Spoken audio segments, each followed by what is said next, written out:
అర్థమైందా? వస్తాను.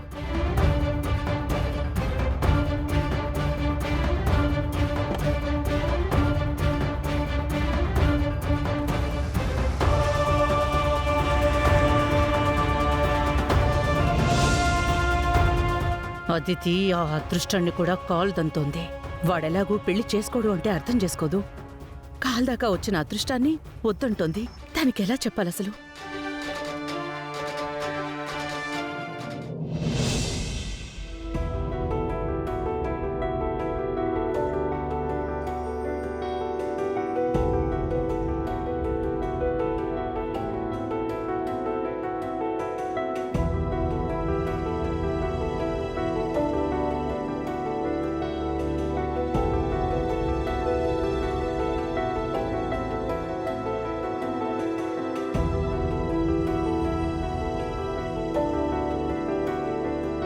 మీ అందరికీ గుడ్ న్యూస్.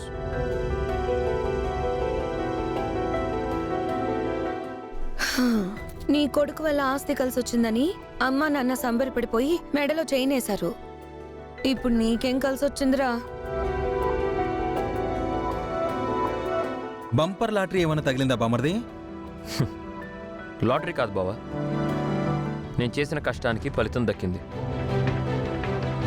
మా హాస్పిటల్లో కార్డియాలజీ డిపార్ట్మెంట్కి నన్ను హెడ్ని చేశారు.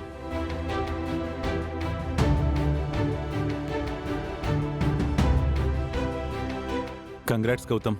థ్యాంక్ యూ నాన్న. కంగ్రాచులేషన్స్ రా. థ్యాంక్ యూ అక్క. కంగ్రాచులేషన్స్ బామర్ది. థ్యాంక్ యూ బావా.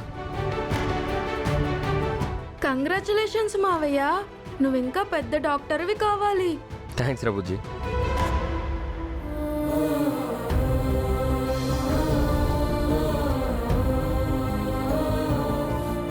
సుభద్ర గారు కూడా గౌతమ్ గారికి కంగ్రాట్స్ చెప్తే బాగుండు.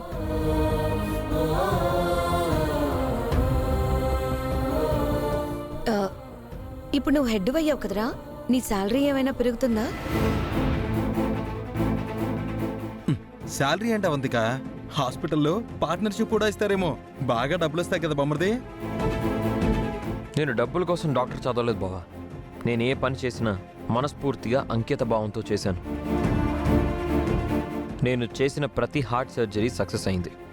నా వైపు నుంచి 100% సక్సెస్ రేట్ ఉంది కాబట్టే కార్డియాలజీ డిపార్ట్మెంట్కి నన్ను హెడ్ని చేశారు.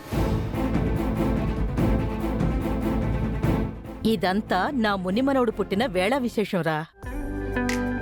అందుకే మీ నాన్నకి ల్యాండ్ కలిసొచ్చింది, నీకు ప్రమోషన్ కలిసొచ్చింది.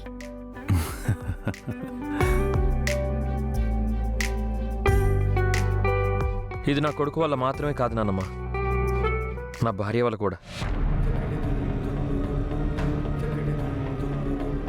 అహల్య వల్లే నాకు ఈ అదృష్టం వచ్చింది. హాస్పిటల్లో కష్టపడి ఆపరేషన్లు చేసింది నువ్వు. ఇందులో నీకు అహల్య తెచ్చిన అదృష్టం ఏముందిరా?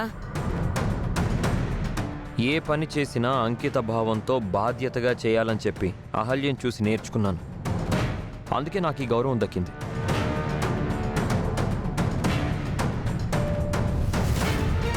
మీ అందరికీ ఇంకో విషయం చెప్పాలి. రేపు నేను మెడికల్ కాన్ఫరెన్స్ కోసం చెన్నై వెళ్తున్నాను. మా కాన్ఫరెన్స్ కూడా సక్సెస్ చేశానంటే నాకు ఇంకా మంచి పొజిషన్ వస్తుంది.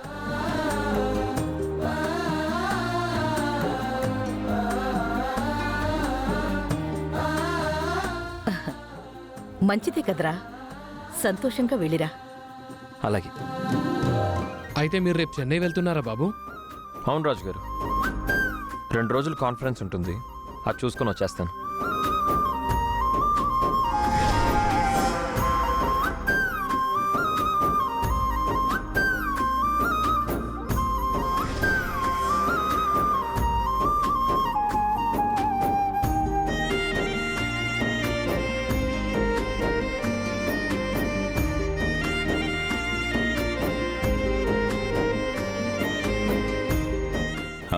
సుభద్ర, ఈరోజు పని వాళ్ళకి జీతం ఇవ్వాలి కదా, వెళ్ళి తీసుకురా. అహల్య, బీరువాలో డబ్బులుంటాయి, వెళ్ళి తీసుకురామ్మా.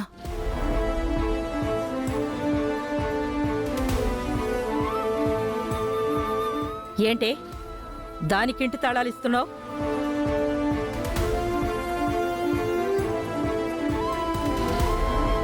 అవునమ్మా, ఏ రోజు నాకే ఇంటి తాళాలు ఇవ్వలేదు, ఇప్పుడు కొత్తగా ఆహల్యకిస్తున్నావేంటి? నువ్వు కూతురివి కదా అవంతిక. ఆవిడ గారు కోడలు కదా, కూతురుకి లేని హక్కు అధికారం కోడలికి ఉంటాయి. అందుకే తాళాలు ఇస్తున్నారేమో.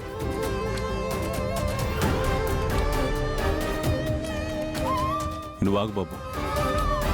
ఇంటి విషయాలు ఇప్పటి వరకు సుభద్ర చూసుకుంది, ఇక నుంచి అహల్య చూసుకోవాలి కదా. తాళాలు ఇస్తే తప్పే ఉంది.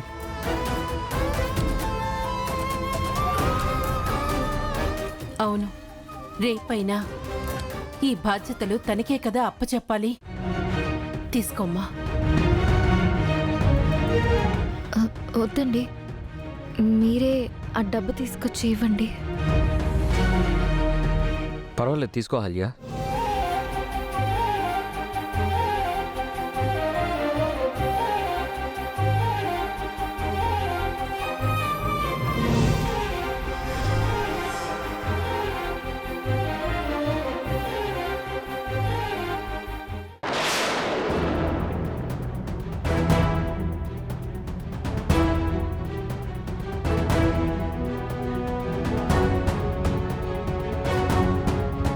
ఏంటమ్మా నువ్వు తాళాలు తీసుకుంటున్నావు? ఏంట్రా, ఈ గౌతమ్ గాడు పెళ్లి చేసుకుని వచ్చాడు కాబట్టి తప్పక ఈ అహల్యను భరిస్తున్నావు. అది చాలదన్నట్టు ఇంటి తాళాలిచ్చి తన్ని నెత్తి మీద పెట్టుకుంటారా?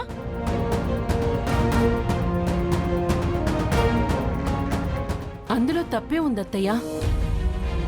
నేను ఇంటి కోడలైనట్టే అహల్య కూడా ఈ ఇంటి కోడలే కదా.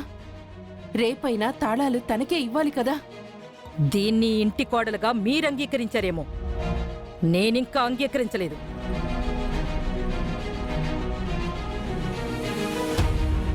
ఇంకెన్నాళ్ళే అంగీకరించకుండా ఉంటావు? అహల్య ఇంటికి వారసునిచ్చింది. అవునమ్మా, నా మునిమనవడు అని మురిసిపోతున్నావు కదా. వారసునిచ్చిన అమ్మాయిని కోడలిగా అంగీకరించవా? నేనెప్పటికీ ఈ అహల్యని ఇంటి కోడలుగా అంగీకరించను.